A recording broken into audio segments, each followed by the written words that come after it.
Il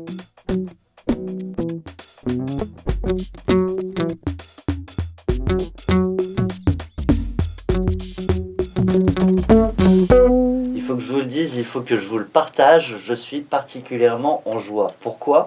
Parce que j'ai enfin mon idée lumineuse, mon idée innovante qui va me rendre riche. J'ai aussi eu l'idée là tout de suite d'échanger à ce propos avec Juan Hernandez. Bonjour. Bonjour Thomas. Juan Hernandez, vous êtes cofondateur de l'accélérateur, vous accompagnez des startups, vous les financez également.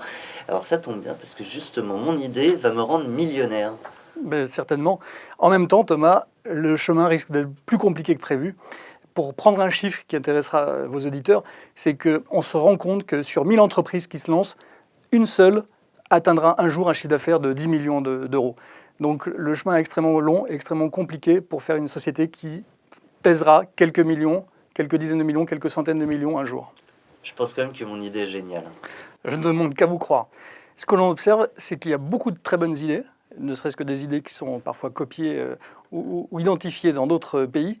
Mais ce qu'on oublie souvent, c'est de valider sur le terrain qu'on répond à un vrai besoin. Ce n'est pas parce qu'une idée est bonne sur un continent qu'elle sera forcément bonne sur la France, par exemple. Est-ce que le marché a le même niveau de maturité ? Et donc c'est vraiment sur le terrain qu'on va valider auprès de ses clients potentiels qu'ils sont réceptifs, qu'ils sont demandeurs de ce type de service ou de ce type de produit, qu'ils sont prêts à payer pour ça. Et avant de se lancer, il faut bien valider qu'on répond à un besoin. Et par ailleurs, il faut vérifier aussi qu'on peut avoir un modèle économique qui fera que cette idée permettra de faire un business. On peut trouver des très bonnes idées. Si demain je décide de proposer un Paris-New York à 50 € l'aller-retour, je pense que j'aurai beaucoup de succès et que tout le monde me dira quand est-ce que je peux m'envoler. Et pour autant, je pense que je ne trouverai pas de modèle économique avec un aller-retour à 50 €. Alors ça tombe bien parce que justement j'ai identifié le besoin, j'ai mon business model, on commence quand ? Dès demain. Mais peut-être avant de commencer, il faut se poser la question de l'avantage concurrentiel. Est-ce que vous avez d'ores et déjà identifié un avantage concurrentiel que vous auriez dès maintenant ou que vous pourriez avoir demain ? Que ce soit à travers des partenariats stratégiques, que ce soit à travers un brevet sur une technologie, que ce soit avec des partenariats de distribution qui font que vous allez pouvoir vous lancer et proposer une offre plus intéressante, moins chère, plus rapide que vos concurrents actuels ou vos concurrents de demain.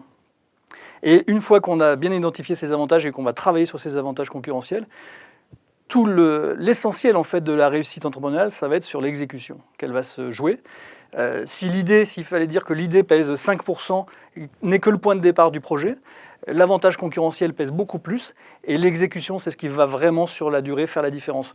Vous prenez le même projet que vous donnez à 2 équipes et vous obtiendrez 2 résultats très différents en 2 ans, 3 ans, 5 ans. C'est vraiment l'exécution, c'est-à-dire en fait la façon dont vous allez aborder les problèmes, dont vous allez constituer vos équipes, dont vous allez définir votre stratégie, le niveau d'ambition, les moyens que vous allez chercher pour l'exécuter, qui vont vous emmener vers soit le succès, soit un demi-succès, soit l'échec. Eh bien, grand merci à vous, Juan Hernandez, je le rappelle, cofondateur de l'accélérateur. Quant à nous, on se donne rendez-vous très bientôt pour mon idée. Ce sera un Paris-New York à 50 € à peu près. Merci à tous.